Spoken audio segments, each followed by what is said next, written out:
Hello, everybody, and welcome to another episode of Caught in the Web. If you're joining us, welcome to my spiders. If you're new to the show, Caught in the Web is our series where the WTEN web team sits down and talks about some stories that were on our website, may or may not have made it onto broadcast that we think you should know about. I'm Jackson Tallerton. I'm one of the digital producers here, and as always, I'm joined by my lovely friends on the web team. Say hi. Hi. Hello. Usually I was going to have a kicker there, and I was like, hi. We are joined by a new face for the first time ever. Everybody say hi to our new digital producer, Natalie. Welcome in. Hi, Natalie. Thank you. Now, Natalie, tell us about yourself, where you come from, what kind of stories you like to write. So I'm originally from Glenville, but I came from Syracuse. I was a digital producer there for a little bit. And I love to write about anything like science, animals, music, that sort of thing. Oh, great, great. Well-rounded. Huh? Well-rounded. Oh, absolutely. Yeah, it sounds like it. Well, welcome into the show and welcome to the team. She's already been crushing on the website. Anybody who doesn't know, our show is usually we're foodies here. We like talking about different foods and arguing with each other. Christina and I usually get into some beef about something. One of the snacks and foods we were talking about a little bit this week was Cheez-Its. Cheez-Its, it's one of those brands of food that has 12 different subcategories, and everybody's got their favorite and least favorite. I used to think that it was one of those benign snacks, just kind of there, but I didn't know there's some passionate Cheez-It lovers out there and some passionate haters too. Christina, I'm starting with you. You mentioned your hot take on Cheez-Its. My favorite is the reduced fat. No, which I don't think is really that hot of a take. It's less salty, and that's what I like about it. Yeah, it's got a little bit of that less, cheese, chip grease on it, I think. Which you need a little bit of to make it a Cheez-It, but yeah, too much of it can be too much of a good thing. I'm a big fan of the white cheddar or white Parmesan one, whatever it is. Those are good. I'm a big hater of the toasted ones because I think they taste like cigarette ash. I just don't like that in my cheddar chip. Call me crazy. They also have had some, they had big Cheez-Its. I like those. Those are the size of a hockey puck. I like those so much. Courtney, Natalie, how about you? Cheez-It fans? Classic original Cheez-It. Straight up Cheez-It. Yeah, can't go wrong. I've heard people debate the Cheez-It versus the Cheese Nip. And I think that the Cheez-It has kind of become the Coke of the of the cheese cracker world. I thought we were going a different direction. Yeah, Did too. they are addicting, some say, but. I as I said, I forgot that some days I forget that Cheez-Its exist, let alone the Cheese Nip, which I think has fallen to the wayside a little bit. But yeah, I don't know. I'm more of a potato chip guy, I think, than a Cheez-It. What about you? You guys? Well, first, Natalie? What's your favorite? I feel like nowadays I would just go with the classic, but when I was younger, I kind of went through all of them. I liked white cheddar, and I actually had hot and spicy a lot. But now it gets boring. So. Thank you for saying that, because that it just spurred jogged my memory. I was trying to think of any other flavors to talk about. There's an Italian 4 cheese that I was put onto this year. Very good, very cheesy, as you might guess. And then there's also a buffalo one, which is, I think that would become a thing. We have a chip brand, we have to have a spicy version of it too. There's the spicy, you got the Cheetos, you got the buffalo chips. I don't know. I think, at the end of the day, it's just a cracker, But yeah, I think they're all worth a little bit of. If you go down that aisle at the grocery store, you'd be surprised at how long the Cheez-It aisle goes. They should make a sweet one. A should make a sweet sweet one. Like a cinnamon sugar Cheez-It. Yeah. Kind of losing the cheese still be strand. Yeah. Cinnamon it. Sweet it. I think it'd be good. I'd try it. They have those puffs that I want to try. Yeah. I've seen those. It seems like there was a big trend of like dry freezing a lot of food. That seems like the opposite. You're like puffing it up. So yeah, I don't know. I didn't know that Cheez-Its had that much of like a controversy around them. Not controversy, but I didn't know it was that hotly contested. Like there was, my friends was telling me he like argued with somebody at the grocery store one time about like Cheez-It versus Cheese Nip, and I was like, I don't want to get involved in that. I'm just here for the snacks. But yeah, I mean, I think Cheez-Its kind of now. You put a box in front of me, I'll consume half of it in like 20 minutes, but I wouldn't take a Cheez-It over like a potato chip or like a Dorito. What do you think? Dorito versus Cheez-It? I don't know. I feel like I would pick Doritos over potato chips, but Cheez-Its over potato chips. Oh, so potato chips down at the bottom for you. Low key. Yeah. Wow, okay. This is going to be Natalie's last episode of it. When I'm in the chair here, it's less of a conversation and more of like an appease my take on foods. A dictator in here. Yeah. We started talking about Girl Scout cookies, I think, a couple weeks ago, and I asked Christina for her take, and I immediately was like, boo! And I was like sitting there afterward, and I was like, this is like a talk show. I gotta like talk to the other people. It's not just whatever I think. So yeah, okay, we got some different views on the Cheez-It world, but I'm glad we got some representation for the reduced fat. And now I will say it's a rare one for me. I'm usually not like a diet snack guy. I usually want the full bore, but I'll take it on that. Lightly salted Lay's also is a sleeper. Me too. Lightly, hint of salt. Tostitos. Okay. Yeah. I can tell you didn't like that one. Wow, what a perfect time for us to go to our break. Talk to these people about their food takes in between. Thank you for sticking with us here on Caught in the Web.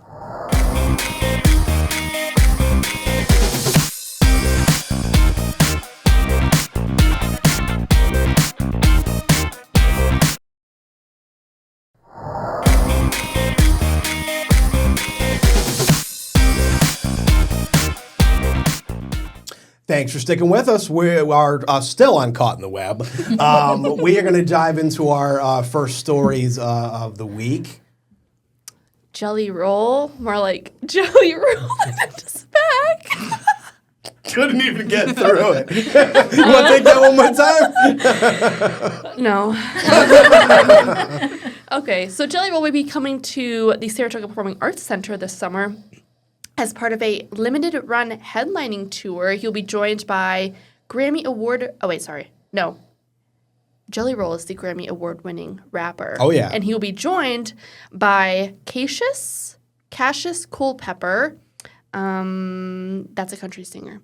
And Jelly Roll is best known for his songs Save Me, Son of a Sinner, Need a Favor, Liar, and I Am Not Okay, which just reading these out loud, I'm kind of like, clearly he's not okay because that sounds like someone who's like begging during a hard time. The signs were there. Anyways, tickets go on sale on Friday, and ticket pre-sales have already started. So anyone like Jelly Roll? I like jelly rolls. Yeah.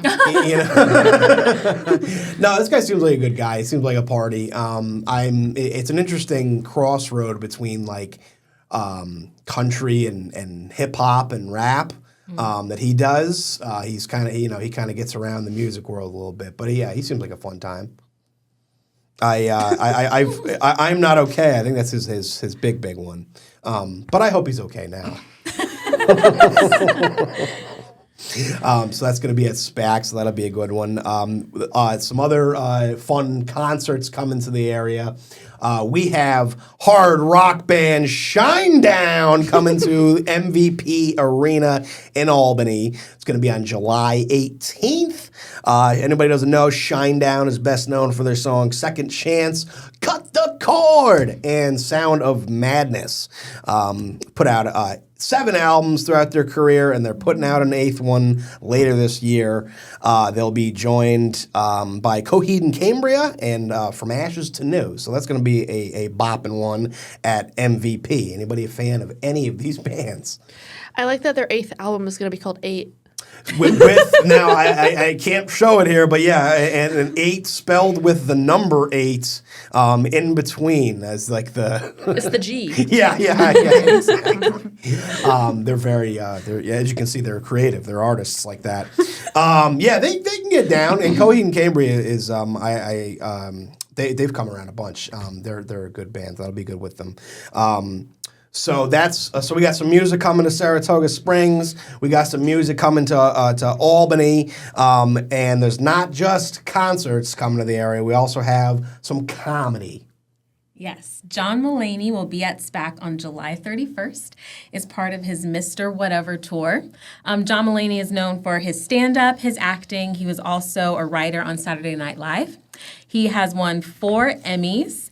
And he has 5 comedy specials. You can buy tickets now on Ticketmaster. Anybody got a good John Mulaney impression? I know you got one locked and loaded. I was thinking about it, but I was like, that's too much.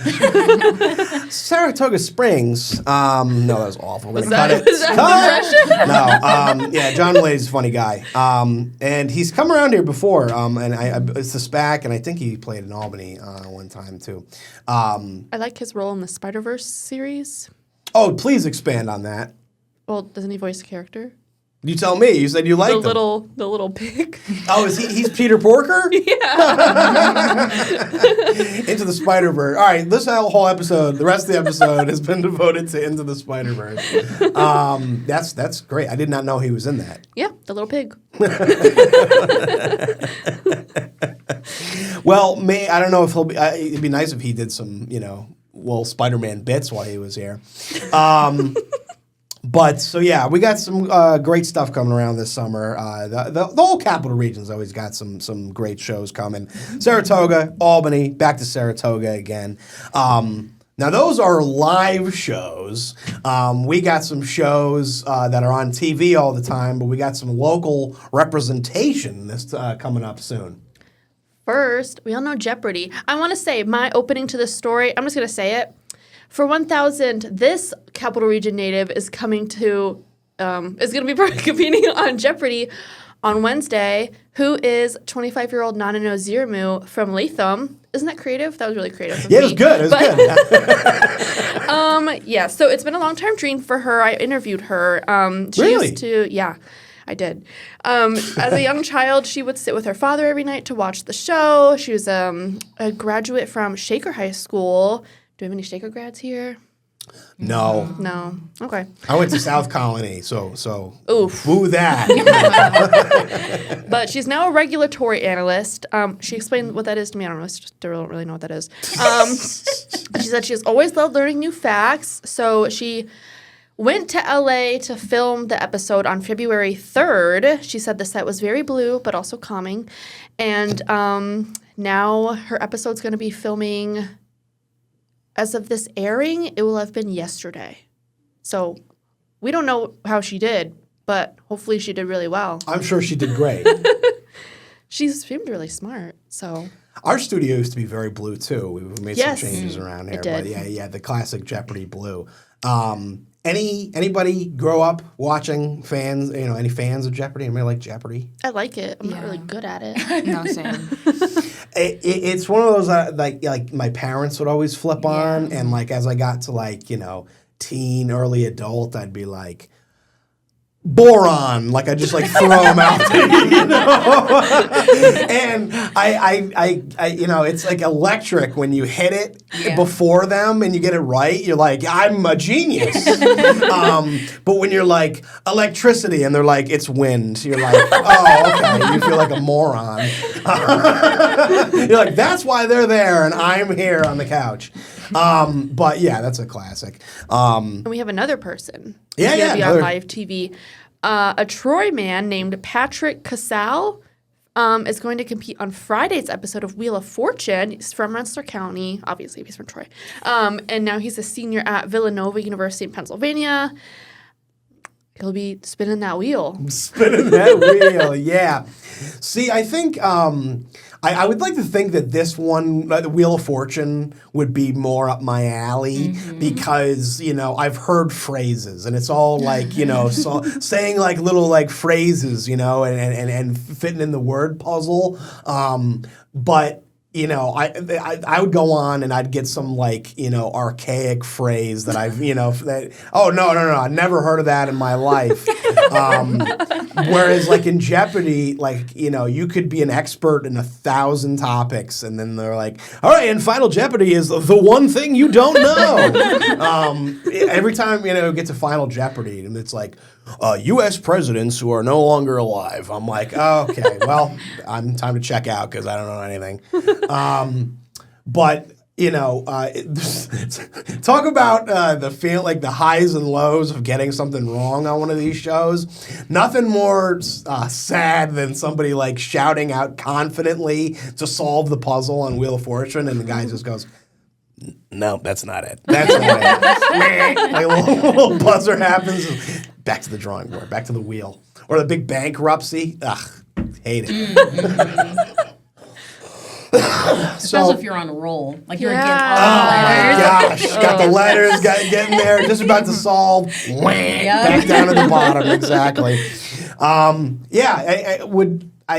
don't know if I'd ever be able to compete on these.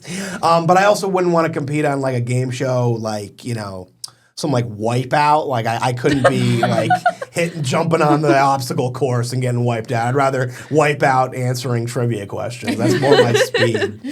Congrats and good luck to them. I know Patrick Casal's episode is on March 6th, so glad to have some Capital Region representation on the big shows. By that vowel. Yes, exactly. That's going to bring us to our last break. Thanks for sticking around on Caught in the Web.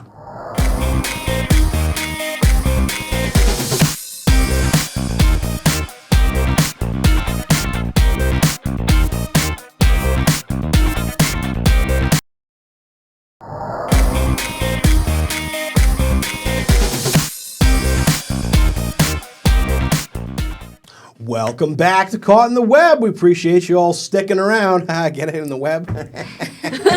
Anyway, we're going to jump to our new friend Natalie for our last story of the day. Yeah, so there was an owl rescued from an antique store shelf in Greene County. We actually saw a picture of it. I put it in the article that I wrote. It was just sitting there, sleeping on a shelf next to like a chicken cookie jar or something, and I guess employees called the DEC and was like, there's like a really lifelike thing on our shelf. And they're like, yeah, that's not an antique. And so they came and they took it and put it out in a tree. And I think they should have just let him sleep there. Like, he was so cozy. Cute. This little chunk, So cute. it's a crime that he was disturbed. He should have the store belongs to him now, everybody. That's a round boy.